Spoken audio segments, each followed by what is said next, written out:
Alright, so it's been 4 weeks since I got the Govee TvBacklight 3 edition, and I do want to share some of my experience and also some tips that might help you guys get the most out of this device. So without further ado, let's get this video started. Now, first of all, the backlight has really elevated my TV setup, and I do like the dynamic LED system that syncs with on-screen display, creating that immersive atmosphere. Whether I'm playing game, watching movie, doesn't really matter what I'm doing. I just like the way the backlight really brings everything I'm watching on the TV to life, and it's just a great feeling. So one of the standout features is the Govee Home app. I feel like the Govee Home app is super user-friendly, and you can make different decisions on the app, whether you are trying to customize the mode, the colors, and just create any type of feel. The Govee Home app is super straightforward, has a straightforward interface, so with that you don't really need to stress. Now, I feel like there's a lot of challenges most people face when it comes down to the TV backlight, and one of them is being placement of the camera.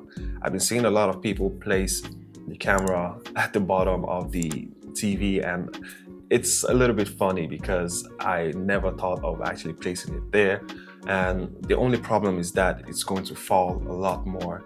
Let's just say that you manage to glue it to the TV, the risk of you just brushing past it is going to be a lot higher. So for me, I'm just placing it at the top because I feel like having it at the top is the best way. Now, another thing I've noticed is that if you really want the best performance on the Govee backlight, your room has to be dark, and you have to make sure you don't have any additional lights or reflective material, because that could just make the light right there inaccurate. So to be able to use the Govee free, enjoyable, your room has to be really dark.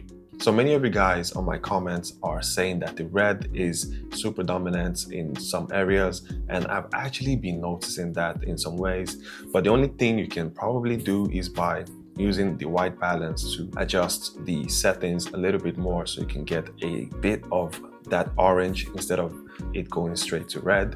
And you can also use a saturation.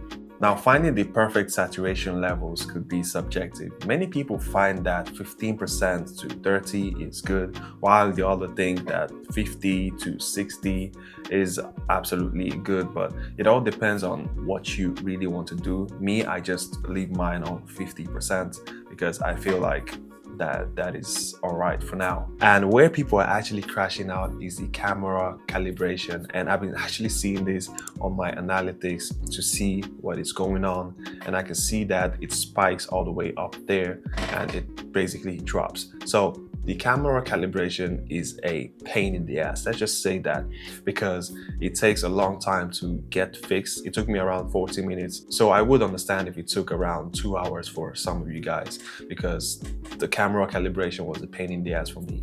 Well, during setup, you get this orange foam looking like where you place on your TV to get this accurate thing on your screen. And it wasn't that hard to place, but the only problem was the camera calibration on your phone. So I feel like most people had a hard time right there. After you place the orange foam on the TV, looking like that, you will come to the phone and drag on this point. So you will have 4 points to drag, and all you have to do is just to come there. And right now, as you can see, I actually have a plan to block in the foam, so that has to go. That could be a key factor to why your TV is not aligning as it should. So give me 1 second.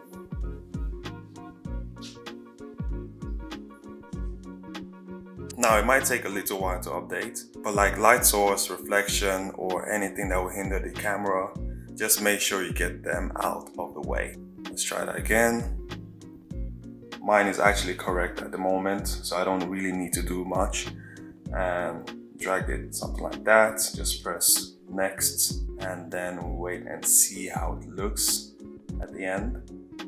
So mine is looking alright, it's not that bad. I did like this to come a little bit more to that area, so I'm just gonna go back. So I'm just gonna drag that and put it like that, and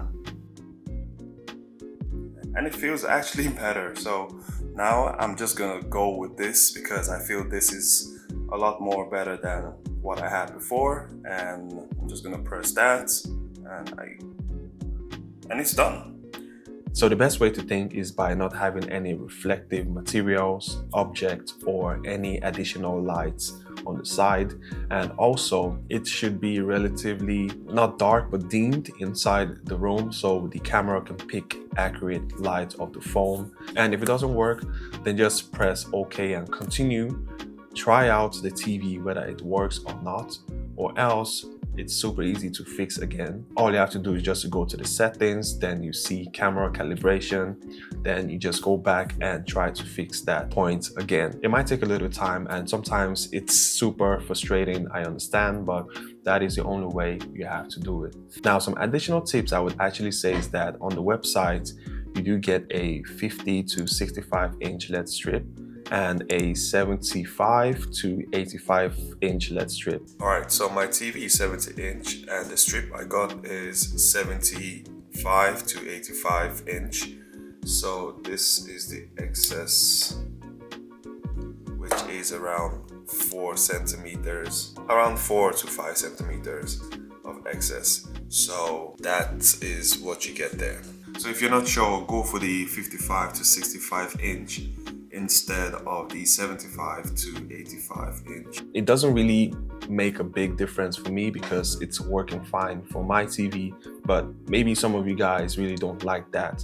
Then I would recommend you guys going for the 50 to 65 inch because that would actually be better if you already have a 70 inch TV. And another tip I would actually say is that you can basically sync your Apple Watch to your Govee home, which is a great deal. Like if you don't have your phone with you, you can always turn off and on your TV using your Apple Watch. So do you guys actually have your light on standby where it is exactly as it is right now, or do you guys just turn it off using the app? Now, for me, sometimes I just turn it off. It depends on where I'm going to, but if I'm just going for a stroll or something like that, I'll just leave it on like that because yeah, it looks good when it's like that sometimes. But just write in the comments what you actually do. Do you turn it off or do you let it on as it is? But anyhow, if you enjoyed this video, don't forget to like and subscribe, and I'll see you guys in the next video.